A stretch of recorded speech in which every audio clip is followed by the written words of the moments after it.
Hoy pueden comer todo el aguacate que quieran, a menos claro que te llames Enrique Ochoa, Claudia Ruiz Massieu, Miguel Ángel Osorio Chong, o seas uno de esos políticos priistas muy cercanos a Enrique Peña Nieto.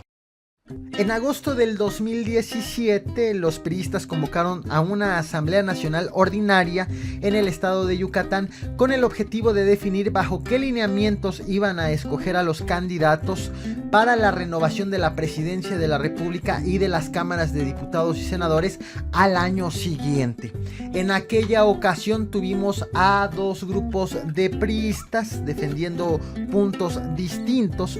Por un lado, tuvimos a los afines al presidente Enrique Peña Nieto, que querían poner ellos los lineamientos para definir al candidato presidencial, y tuvimos a otro bloque que estaba en contra de los priistas que tenían el poder. Finalmente, ambos bloques resultaron victoriosos en sus demandas, pero no se imaginaron que esa reunión iba a tener repercusiones en el 2019.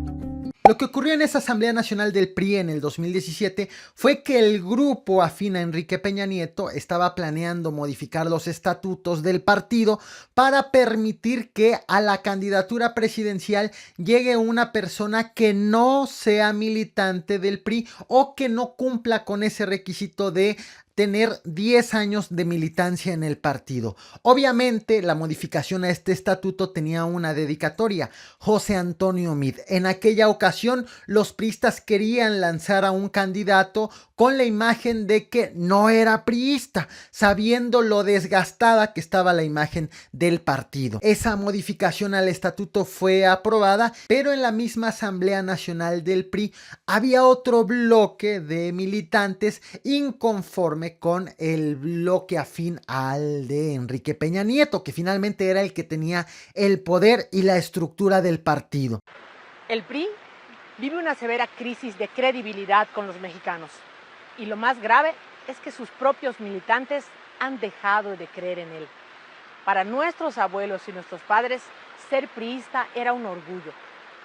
Hoy, muchos priistas se avergüenzan de serlo, porque algunos líderes y representantes del partido han manchado su nombre. Vemos algunos presidentes municipales, diputados, senadores, gobernadores y funcionarios del gobierno federal cometiendo actos de corrupción y, en muchos casos, librándose de su responsabilidad con impunidad. Entre muchos otros estaba también en el bloque Ivonne Ortega, exgobernadora del PRI en Yucatán, quien quería ser candidata presidencial en aquella ocasión. Muchos priistas se han alejado de su gente, han dejado de escucharla, y esto ha provocado los últimos fracasos electorales. Este año estamos viviendo un proceso electoral complicado, pero el PRI es un gran partido que puede y debe ganar. Solo podrá hacerlo si regresa a escuchar y a trabajar junto a su militancia. En agosto tendremos la 22ª Asamblea Nacional del PRI. Es la oportunidad perfecta para que todos los priistas alcemos la voz y recuperemos los valores que hicieron de este partido el más importante de la historia de México. Necesitamos sumar nuestras voces para ser escuchados por los dirigentes del partido. Por eso hoy los invito a que juntos recuperemos al PRI. Hago un llamado a todos los priistas de México para que me compartan los problemas que ven y también propongan una posible solución. A partir de hoy, visitaré a los priistas de todo el país para escucharlos. Personalmente llevaré y defenderé estas voces en la Asamblea Nacional para que las autoridades más altas de nuestro partido, incluyendo al presidente, sepan cómo se siente nuestra gente. Y estaba también Ulises Ruiz, exgobernador de Oaxaca, que constantemente estuvo criticando la campaña de José Antonio Meade. Lo que este bloque pretendía era quitarle poder a los que tenían el control del PRI. Por eso es que propusieron que todo priista, sea diputado o senador, que haya llegado por la vía plurinominal a sus cargos no pudiera brincar a otro cargo a menos que sea claro por la vía popular. En otras palabras, lo que querían era impedir que los priistas diputados que eran plurinominales tuvieran la posibilidad de convertirse en senadores por la vía plurinominal y viceversa. Si algún plurinominal quería conservar el hueso, tendría entonces que hacer campaña y convencer a la gente de que voten por ellos. Finalmente, ambos bloques resultaron victoriosos. Los afines a Peña Nieto lograron modificar los estatutos para que José Antonio Meade sea el candidato y los opositores lograron impedir el chapulineo en el PRI. Pero por un ratito. La modificación al artículo 212 de los estatutos del PRI quedó de la siguiente manera. Vemos en el último párrafo que dice: quien ocupe un cargo de elección popular por el principio de representación proporcional no podrá ser postulado por el partido por el mismo principio electoral para ningún cargo en el proceso inmediato. El grupo del PRI afectado inmediatamente impugnó esta modificación a los estatutos, por lo cual quedó en pausa su aplicación. Pasaron los meses, vino la elección presidencial, cambiamos de gobierno y llegamos al 13 de febrero del 2019, es decir, ayer. La impugnación de los priistas llegó hasta el Tribunal Electoral del Poder Judicial de la Federación, hasta el último escalón posible para resolver este tipo de conflictos electorales. Lo que argumentaron los inconformes con la modificación a este estatuto es que desde el mismo PRI les estaban quitando la posibilidad de ser reelectos, lo cual consideraban como un derecho. Este 13 de febrero en la Sala Superior del Tribunal Electoral Federal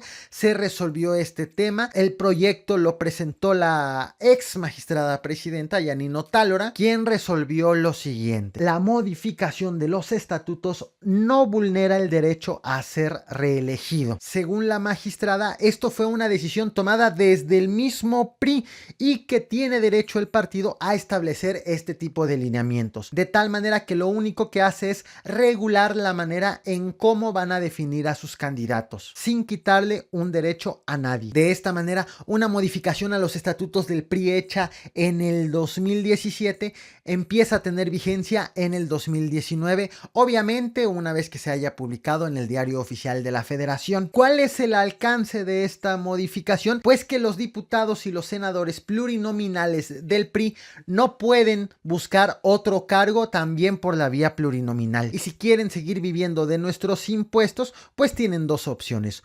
Uno, que cuando se acabe su periodo en el cargo dejen pasar un periodo legislativo de 3 años en el caso de los diputados, de 6 años en el caso de los senadores, y hasta entonces podrán ser plurinominales por la misma cámara. O la otra, si un diputado quiere ser senador o un senador quiere ser diputado inmediatamente después de que se les acaba el hueso, podrán ser candidatos y lo hagan a través del voto, de tal manera que tendrán que salir a las calles y ganarse el respaldo de los ciudadanos. Los afectados son varios, sobre todo por los diputados, que son más los plurinominales, pero ahí te van una muestra de los que no podrán brincar de cámara a cámara a menos de que hagan campaña. En la Cámara de Senadores tenemos a Claudia Ruiz Massieu, a Vanessa Rubio, a Miguel Ángel Osorio Chong, a Beatriz Paredes y a Erubiel Ávila. Mientras que en la Cámara de Diputados, aunque son muchos más, tenemos principalmente a Enrique Ochoa, René Juárez Cisneros y Rubén Moreira. Así que ya sabes, si quieres seguir viendo a estos priistas,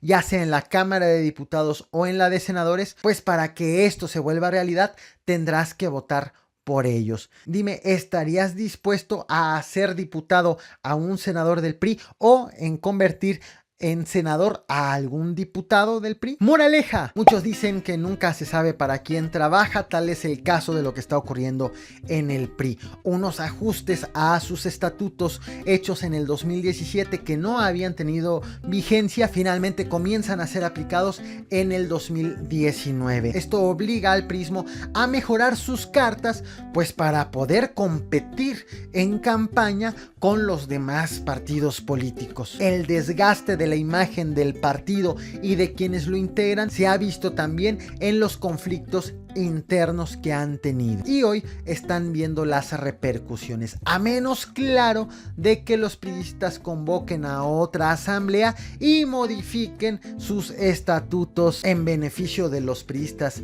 de siempre. Y la verdad es que eso y todo puede pasar en un partido político como el PRI. ¿O tú qué opinas? No olvides dejar tu opinión en la caja de comentarios, suscribirte a este canal, recuerda que subo videos todos los días, así que activa la campana de notificaciones para que YouTube te avise, y sígueme en el resto de las plataformas en donde comparto información relevante. Gracias por ver este video hasta el final y sobre todo gracias por reventar el botón de like.